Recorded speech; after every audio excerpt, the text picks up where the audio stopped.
We're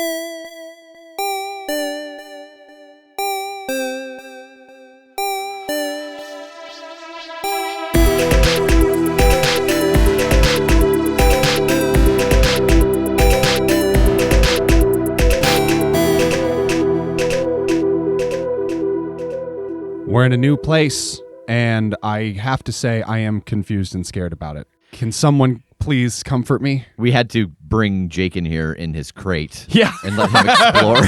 I have to go back in the kennel during the dinner break. You had to let him get used to the smell of the new room and then just slowly explore. There's so much room for activities, though. It's true. It's nice. It's eerie because it is set up so close to what we had that I'm not even sure where we are right now. Pocket dimension. Nice. Yeah. Margaritaville? Cheeseburger in Paradise. Oh, okay. Better. I love Cheeseburger in Paradise. Yeah, me too. I wish the one on the south side hadn't closed. Yeah.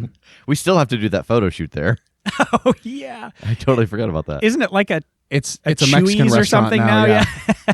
We missed the window. No. Oh. Imagine if this actually was Margaritaville and just every day we woke up and we came here and we recorded and that was just our life. That's what we did every day. But we wouldn't know, so it'd be fine. It's true. Yeah, it's true. That's true. Unless it was a shitty day. And, I mean, we'd still never know. But unless it just happened to already have been a shitty day. And then at the end of the day, I'll just be like, yeah, it sucked, but you know what? It's over. So there's always tomorrow. As the leech starts crawling towards her pillow. Ah! So thank you to everybody who helped make this possible. It is like half set up right now, but we have been taking progress pictures. Kim has been posting some of them on social media. I've been posting some of them in the Discord. I hope the half that's set up, I hope my mic's on. So yeah, you guys are going to hear some pauses in here where Tass was talking, but we didn't. We gave him a dummy mic as a joke, and he did just realize it. It's like when your sibling wants to play video games and so you give him a controller that's not plugged in. Yeah. This is unplugged. We gave him the Mad Catz microphone. A couple things we've got coming up this month. On Monday the 14th, we're going to be taking a break for a week from Ghostbusters because we want to take some time to highlight safety tools. Myself and Kim and the Ghostmaster Forrest from the Ghostbusters RPG that we're playing, we're going to take a little time and go over safety tools and talk about some of our favorite ones and how we implement them into our session zeros as well as our games. And then on the 15th, we have unlocked, and Kim is going to be doing her tarot stream. I'm very excited about this. Yeah. I think it's going to be kind of like first come, first served in terms of coming to the stream with like a question, and I will be doing some as many tarot readings as I can fit within a reasonable amount of time for as many people as I can. I'm excited about it. Nice. That's so great. And then also that night, Jake is going to be running his Monster of the Week one-shot that the tickets were sold through our website. But oh man, that's sold out already. Yeah. Almost seems mean to mention it. But next month, if you are interested in participating in somebody's one-off game for the month, then make sure to check for those tickets next time they go on sale. Hopefully you can get in on the next one. Yeah, first Wednesday of the month. And where do we find that? At theCritshowPodcast.com/play with us. Nice. All right. I think with that, it's time to get into the episode. You have all just fallen through the portal back into the present. You're all in very rough shape because the damage that you had taken comes back with you. But there's another issue, the corruption you had taken. So in addition to the damage you had, you're also going to have a point of damage for every corruption level that you left that world with. Ooh. I come through the portal, I'm just dead. Just a corpse flops to the ground, and we're like, oh, Strom ain't going to be happy about this one. She's not going to know about it. So where is everybody standing at this moment? Maybe standing's not the right choice of words. I assume this counts our starting corruption as well, right? Because our characters had been in the world. Correct. Okay. That just puts me over the threshold into unstable. Same. Yes, I am at 4 harm. I am at 6 harm. Oh. So you all come tumbling through the portal. Grandpa Nash ends the spell, and the portal behind you winks out. And as he walks into the room, he sees you all in very rough shape. Is everything all right? I think I'm kind of holding my arm and struggling to stand up a little bit, but as soon as I see him, I'm just running to give him a hug. We did it. Congratulations. We had a rough exit, though. We're gonna need medical treatment. Yeah, usually I'd offer that, but my hands are shaking. I do have one thing, and he pulls out a vial of werewolf serum from his pocket. Nope. No, thank you. Thank you, but no thank you.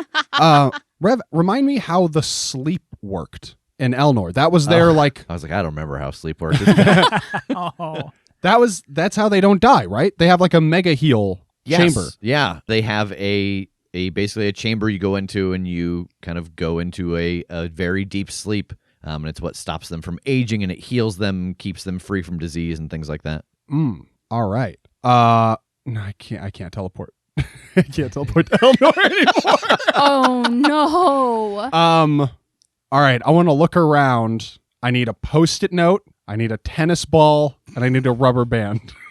Are any of those things, or anything that bounces? Are any of those things readily available in this castle underground? That's weird. Grandpa Nash is just juggling.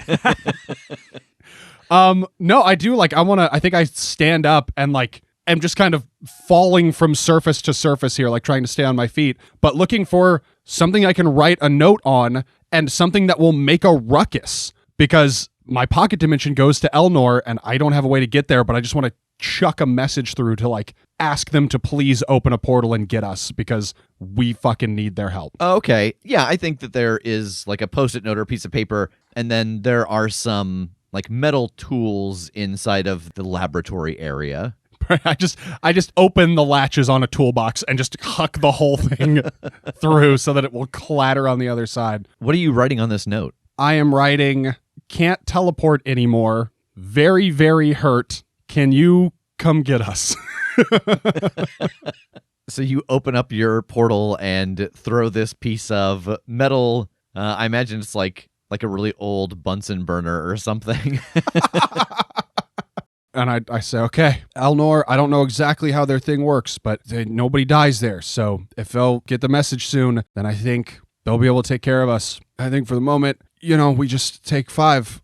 Job well done. And we probably shouldn't nap, because I don't know about you guys, but I probably got a concussion. And that's not something you're supposed to do when you have a concussion, I'm pretty sure. Yep. This whole time, while everyone's been up around talking to Grandpa, writing notes, I've just been sitting on the ground, kind of shell-shocked by this entire experience, and a little stricken by feeling less powerful here.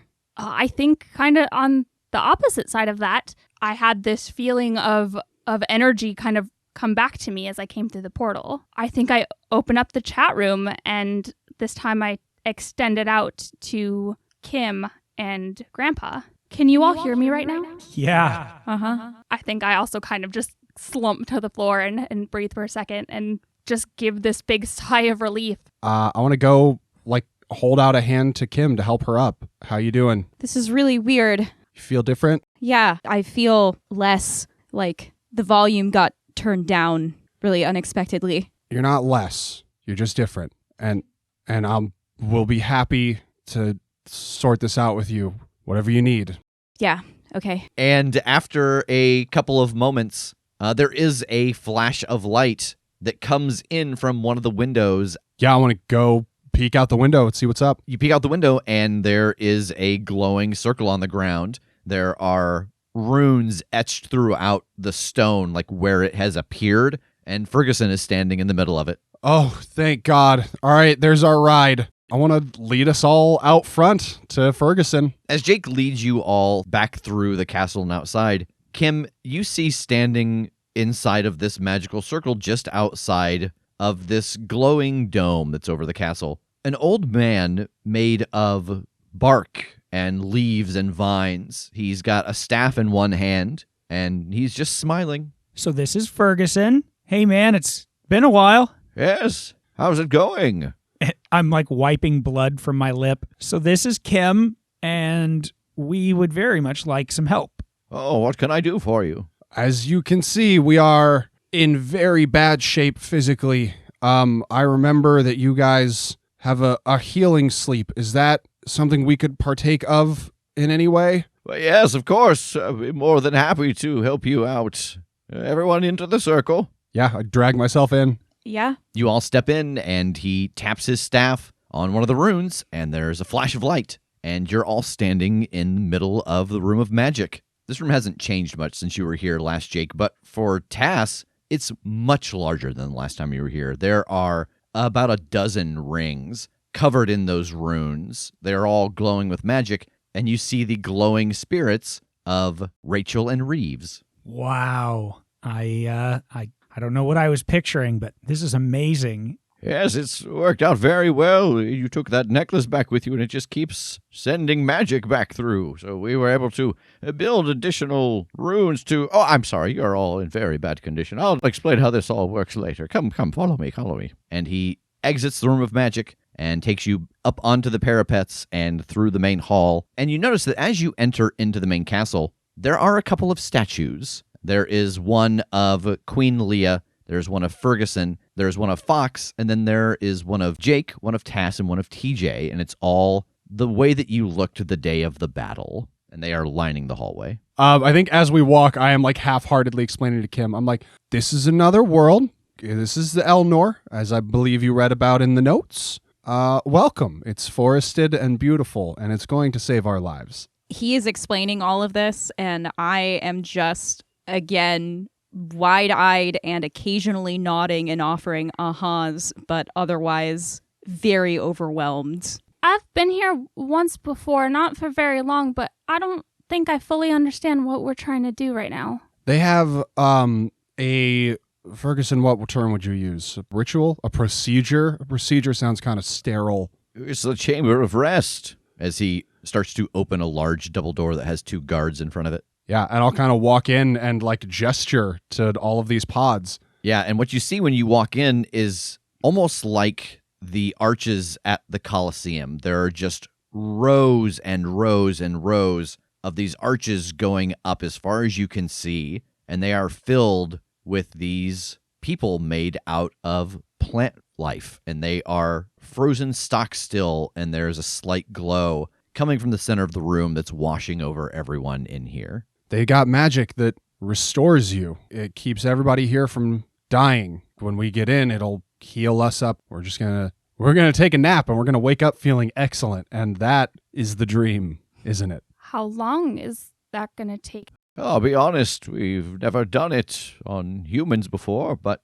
I assume it wouldn't take very long. We keep people in much longer just to extend their lifespan. Oh, okay. Well, I'll be the first one if you want, just to make sure this doesn't explode us or something, and I'll step up to Ferguson. Yes, if you're all not doing it, you'll need to leave the room. No, we've all got to do it. I'll look at Megan and Kim, because I don't think I need to justify this to Tass. He seems pretty on board. There is no world where magic is practiced more adeptly than here, and by no person greater than Ferguson. We are going to be fine. I have every confidence in him. okay. Just nod. He indicates to 4 open alcoves on the bottom level. I go tumble into one of them. Same. Yep. He holds his staff up, and the golden light in the room starts to coalesce at the top of the staff, and you all feel the sensation of sunlight washing over your skin, and then sleep takes you. End coin. And Ferguson cackles is the last thing you hear. And locks the door behind him. I don't even care. I couldn't ask to go a better way. Sunlight washes over you and you go to sleep. Yes, Yeah. sir. I'll take it. And now it's time for end of session experience. Oh, shoot. Oh. You all forgot you were on a mystery. Oh, yeah. So, did you conclude the current mystery? What was the current mystery you were trying to solve? What are all of the bits of information from 9 specific objects that we need to get coordinates to go to other worlds to find what Nash is doing so that he can put that together into a ceremony to make himself the chosen evil monster? Oh, boy. Yes, the mystery of what did Nash do in the future to secure his foothold? Oh, For, okay. for if you sure. For short, If you want to have it in a nice little tidy if bow. I want to okay. dumb it down. Yeah. Did you save someone from certain death or worse? Hey, you saved me Yes. from erasing myself from existence. Yeah. Did we learn something new and important about the world? Yeah. Boy, that's about all we did. Yeah. And did we learn something new and important about one of the hunters? The origins of Megan's powers. Yes. Yeah, that's a big one. Yeah, absolutely. So that is 4 yeses. Everybody marks 2 points of experience. Speaking of marking 2 points of experience, Kim, you need something to mark experience on. I do. Now, we talked about this a little bit in the Q&A episode. Why don't you tell us about your playbook and the moves that you have taken? All right. So I am playing The Seer, which is a brand new playbook written by Rev Deshane. My stats are +1 charm, 0 cool, +1 sharp, -1 tough, and +3 weird. My luck ramification is every time you spend a point of luck, your sidestepped fate comes for someone important to you. And then I got to detail information about my visions. So I got to do my visions are always. I said my visions are always literal representations. And then I got to pick a drawback to my visions. So I said my visions are always flashy. And then I had to pick 3 requirements for my visions. So my visions require tools, which are my tarot cards, focus and concentration, and time. For my seer moves, I get 1 right at the start, which is how do you stop an exploding man? At the beginning of each mystery, roll +weird. On a hit, you get a vision of a future where the keeper's countdown clock has reached midnight. On a 10+, you may ask 1 question from Read a Bad Situation about the vision. And the other ones I took were psychometry. When you investigate a mystery, asking what happened here does not cost a hold and may be asked on a fail. And I took I can see through time. Once per mystery, when you use your gift to see the bigger picture, roll +weird. On a 10+, hold 3. On a 7 to 9, hold 1. Each hold can be spent to give yourself or another hunter key information which aids an action currently being taken and allows a roll with advantage. So you can roll 3d6 and take the 2 highest. And for my gear, I have my sensor, which is 2 harm, close, chain, silver. All right. And actually, we should go over Tass's playbook as well, because we know that Tass had a change right before he stepped out of this world, but we never got to go over it. So Tass, tell us a little bit about yourself. Okay. So after taking Damien's power that he gave over, I am now the Monstrous. I now have -1 charm, +1 cool, +1 sharp, 0 tough, and +3 weird. My vulnerability for the Monstrous is anything holy. I have my chains, which we're leaning into as generally claws, like being in that 2 harm range and hand. And we have added an extra range of close for when I just use it like a whip. The moves that I have are immortal, so I don't age or sicken, and whenever I suffer harm, I suffer 1 less. And unholy strength, I roll weird instead of tough when I kick some ass. And it made sense again in this situation to just scoot medic over as the thing that I would have retained from the last playbook. So I still have that. Man, this group is weird as hell. I have +1 tough, and I am still the toughest among us. The feeling of the warmth that has bathed on you fades away, and you wake up. You are all fully healed and stabilized at this point, and Ferguson is standing in the middle of the room, smiling at you all. Well, look at that. It worked. Yeah, it did. How long? Oh, about 8 hours. Wow. Not bad. Yeah, I think I feel better, but I looked down to my my arm where I had gotten hit with a bullet in that last encounter, and I think the scar that I took instead of taking that harm in the end is literally a scar on my arm from where it got hit. I think my sleeve is torn from where it had hit my arm, and it's healed, but there is quite a large scar there. Okay. I emerge from this sleep. You know, sometimes when you're really going through something, all you just need to do sometimes is just cry a lot and then like sleep for a long time, and then you feel a little better. I think that's what I'm going through right now. Like, I'm feeling a little more energized and a little more with it than I was previously. This place is amazing. Oh, thank you. Yeah, that was incredible to take care of that much damage in 8 hours. You just have people in here to heal up, and you said it keeps them alive? Yes, it keeps them young. Our physiology doesn't work the same way as yours. I mean, if you think about a tree versus a human, was that what you said? Like a long U sound, a human. A human. How long does it take to grow one of those? A lot longer than a tree. Oh. Well, I guess it depends on the tree. Well, Some trees are slow. Yeah. But a lot of them spring up pretty quick and then live a long time. So I get that. I see where we're going. Are you talking about humans or trees? I don't know anymore.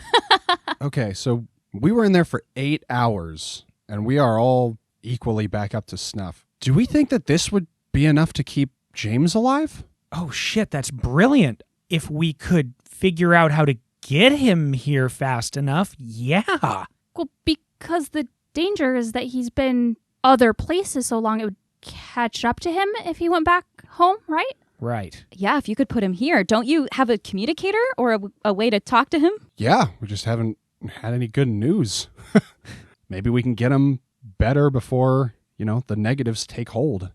Or I don't know how the inn would affect him, but if we could get him there, we could get a door right in front of one of these things. Yeah, that's not half bad. I'll pull out the communicator and send James a message. I've got an idea on how to get you home safely now. Can you still get back to Eston's lair? There's a couple of moments, and then you get a message back that says yes. He says, yeah. So, yeah, I mean, if we get him to the inn, we get him out of the inn straight into here, we let him get better. Yeah, I think this is going to work great. Against all odds. Okay, so what do we need to do? Do we just use the main doors into this and hope that's close enough, or do we build a frame in a doorway right in front of an alcove? I mean, it sure couldn't hurt to have it just as close as physically possible. Ferguson, is that an option? Do you think we could get something here that a door would literally open up and we could just push him right in? Well, you need just a door, or like a freestanding door. Yeah, we have a doorknob that we can affix to a door and have it open to the place we need it to go. Oh, I see. So what, he needs to get into the chamber of rest instantaneously. Yes. Yeah, our understanding is that when he comes through, time is going to catch up to him in a major way, and he will basically turn to dust. So we need to get him right into an alcove and just right into the sleep. I see. Yes, I imagine that we could figure it out, and I would just have to be ready when the door opens to activate the room's magics. That would be amazing. Yeah, I'll send James another message. How soon could you meet us there? The response you get is, as soon as you read this, send me back a response of the number 1. I'd send back a 1. The response you get again is that he wasn't sure what the time conversion was, so he was testing the time it took you to get his message, read it, and respond. And so for you, he says he could be there in about an hour and a half. Yeah, I mean, an hour and a half before he could get to us, so if we think that's enough time to set this up, then let's get to it. Hell yeah, let's do this. All right, so describe this to me. You want to put a door frame up in front of one of the empty alcoves, put a door on it, and then at the Inn That Wanders, you know that he'll come into that, the same room that everyone enters from. Is the doorknob going on that same door, that front door? I think he gets to the inn, we put the doorknob in the door into the alcove, open it, and then he steps through the door into the alcove. Okay, so basically when he appears in the mud room, we'll call it, you've already got the door to Eleanor open and he just appears and is supposed to run through it. Yeah, I mean, as quick as possible. Okay. And in fact, I will send him a message breaking that down. This is the plan. This is where you're going to go. So we will have it open and ready for you. I imagine that setting up this door and going to the Inn That Wanders and prepping that door will take this full amount of time. Is there anything in particular anyone is doing other than setting up this kind of quick transfer system during this 90 minutes? I don't strictly feel like I'm needed for this. I mean, maybe if I am, tell me. But I think otherwise I'd be checking in with Kim right now because a whole lot has just happened without any sort of debrief. So yeah, I think as they're setting this up, you just kind of pull her aside, like, "Hey, you want to take a walk and look at the forest and just maybe relax for a minute? That would be nice. Yeah. Cool. There's some pretty neat spots. I can show you a crater that we made. Oh, did you? Yeah, it was pretty cool. Sure. Let's check it out. Yeah, and I think just trying to keep it light, like not pressing about the change in magic and all of the other things, just kind of spouting off little stories and showing little cool spots here, and yeah. Yeah, I think that when the two of you go out onto the parapet, after a moment, you hear a voice behind you. Oh, hey, man, how's it going? Oh, my God. I run over and hug him. Hey, good to see you. Good to see you, Ori. Who's this? This is Kim. Kim, I'm sure you've probably seen the name Ori written down a few times. This is the Ori. This is him. Oh, shit, what happened that I became a thee? Oh, you know who you are. I'm from a different time. I'm still getting used to saying that. But anyway, I learned about everything that Jake and Tass and Megan had been up to after the fact. And you featured quite a bit in some of the records of the adventures that they had been on. Oh, okay. Very nice to meet you. My name is Kim. That's a lot of intro. Sorry. No, it's fine. Nice to meet you. What are you guys doing here? We just did a little test of using the sleep to heal humans, and apparently it works just fine. Oh, nice. Hey, what do you think? And I kind of lean down in the light. They're much smaller in this world, but I kind of brush my hair back to show my horns. Oh, shit. Is that like a body mod? Oh, I just stopped using Head and Shoulders. Oh, that's some dry patches. That's I a lot of know. buildup. I know, dude. No, we've all been through a couple of things the last few weeks, and this was part of it. Yeah, okay. What's it, what's it mean? Means I guess I have a little bit of demon magic in me. Like damn Yankees? Exactly. Exactly right. Nice. How's your sister? She's good. She really likes the lessons and stuff here. She's having a lot of fun. How about you? Oh, man. And, I know that I described this to Jake, but that was like half a season ago. Ori's fucking ripped now. Like, he was always beefy, but he's in very good shape. His hair is longer, lots of muscle. Nice. Says Kim out loud. Man, you're looking great. Like this is awesome. Yeah, thanks. Fox, she runs a real tight ship. Keeps me working. Do you want to hang with us? I was just going to show her around. They're working on a thing. It's magic and some dimension doors, and it's a whole thing. But Kim is a little displaced from her usual environment, so I figured we'd show her around this cool, beautiful, amazing place for a little while. Oh, yeah. No, I get that for sure. Like, I'm a dimensional refugee, I guess. Like Nash trying to hunt me down. He stole my sister, and now we live here instead of back where we came from. It's beautiful here. Yeah. Yeah, I guess I'm a little temporally displaced, or a temporal refugee, I guess. The future that I came from now doesn't exist anymore, but that's for the best, because we're going to hopefully make a better one. Oh, nice. Yeah, time was weird here for a while too, and as the three of you kind of start to walk away, Ori starts to explain how they've been able to use the extra magic they've been collecting specifically to sync up with the earth that you all come from. Back inside in the Chamber of Rest, Ferguson is helping out with the door. He doesn't quite get carpentry. Probably seems brutal to him. Yeah, I think I don't know if it necessarily even needs to be carpentry. It could just be because they are able to manipulate plant growth and stuff a little bit. So maybe it's just kind of not building a frame, but manipulating kind of existing plant work to be a frame for a door. Yeah, I think that works. So it takes a little bit of time, but you are able to work with them and mold and shape parts of the living tree into a door frame and hang a door inside of it.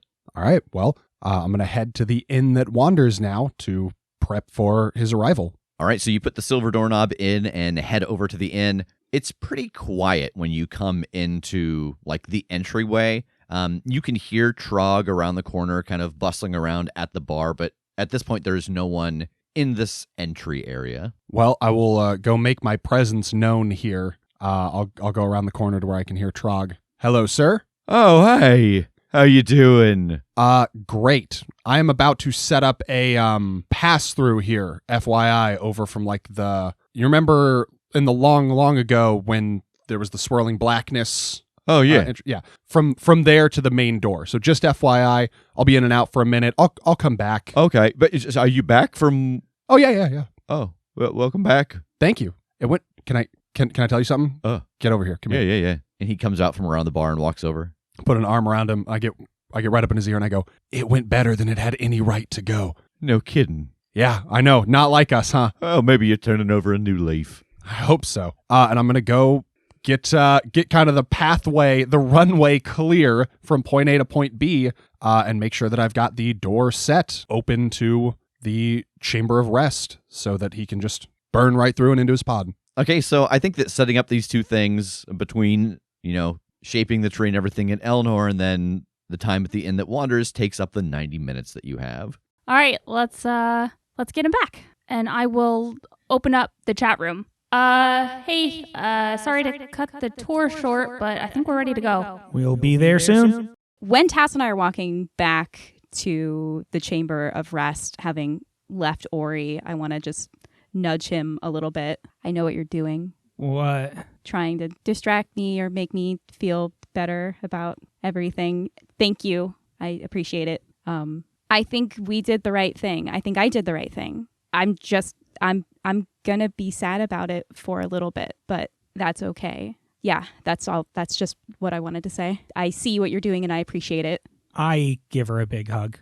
I could blab on about, this is just part of it and we have to be there for each other and distract and we've all lost something and we have to figure out how to get past it. But I cannot possibly relate to losing an entire reality.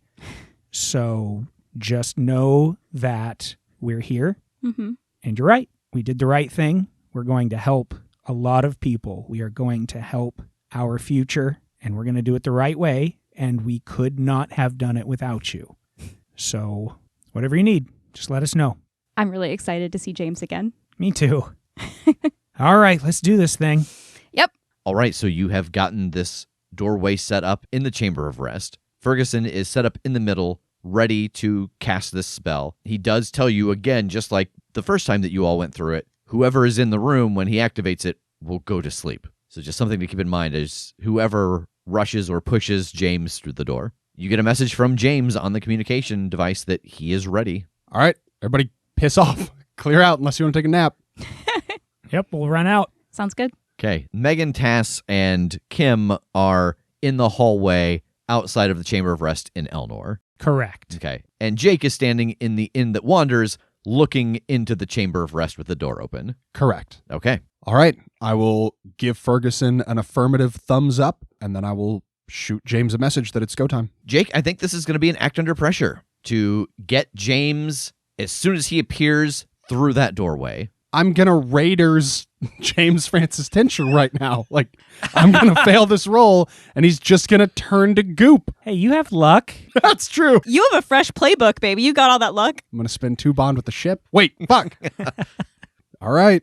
8. So one of 3 things is going to happen. No matter what, you're going to get him into the Chamber of Rest. Either you're going to be moving so quickly to get him into the chamber that you are going to stumble in as well and be put under the spell again. And with that comes not being able to break it until James is complete again. Or there's going to be a magical backlash from the magics that James is carrying through the Inn That Wanders into Elnor, this spell, and it's going to kind of malfunction the room in that he won't be able to use it on humans again until they spend some research repairing the room. Or it's going to catch James late in the sense that he will age some. He's not going to be exactly as he is this moment. That some of it's going to catch up with him, but he'll get in and it will be able to bring him back to the point he was when he went in.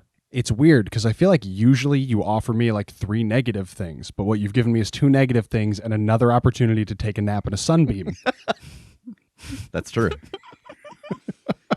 Jake falls asleep in a sun puddle like a little cat. He's like, you've given me a gift. You've given me probably an episode or 2 where I don't have to show up. I don't have to be here next Sunday. Jake was like, I was planning on walking into one of these anyway. I was following him as fast as I could. One of you guys just text me when I'm back in the show. He's going to play his Switch downstairs. I think it'll be the backlash that disrupts this for humans. Okay. Not knowing how long it's going to take to make James better, I don't really want to lock myself into that. And this just became an option, so I don't feel like I'm missing out too much if it is removed as an option again temporarily. Yeah. There is a crackle of energy and a form appears in the room, and they are covered head to toe in mismatching protective gear. An old-fashioned diving helmet, armored boots and gloves, a space-age jumpsuit, and there is an enormous pack on their back that is just filled to bursting, and they have crisscrossing bandoliers over their chest filled with tools and bottles of various colored liquids. The crackle of energy is coming from a set of small brass Tesla coils mounted on each shoulder. They are glowing with a blue static as they appear, and in that moment, it's kind of oddly reminiscent of the light golem from the Eye of Horus. Now, as soon as the figure is fully phased into the room, the helmet looks towards the door, and then the left hand raises and pushes a red button on a silver rod with a long wire running to the suit, and there is a burst of green light, and the form rockets past you. And you can see tiny thrusters on the back of the armored boots pushing out green flames as they roar by you into the door. And the blue electricity and the green flames, they create this strange silver shimmer as they pass through the doorway. And on the other side, Ferguson slams the butt of the staff onto the ground. And instead of that soft, gentle glow you saw before, there is a blinding flash of gold energy. The force of the blast slams shut the door in front of you, and it is quiet and dark in here.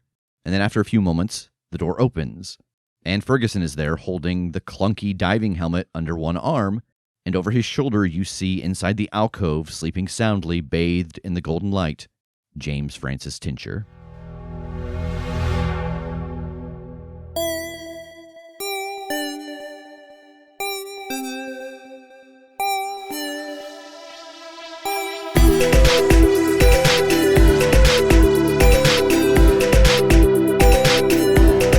The Critshow is a Critshow Studios production, edited and produced by Brandon Wentz with music by Jake Purley. You can find more information about us at thecritshowpodcast.com. To keep up to date with upcoming live shows, contests, and other special events, follow us at The Crit Show on Facebook, Instagram, and Twitter. For even more weekly content, join us at patreon.com/thecritShow.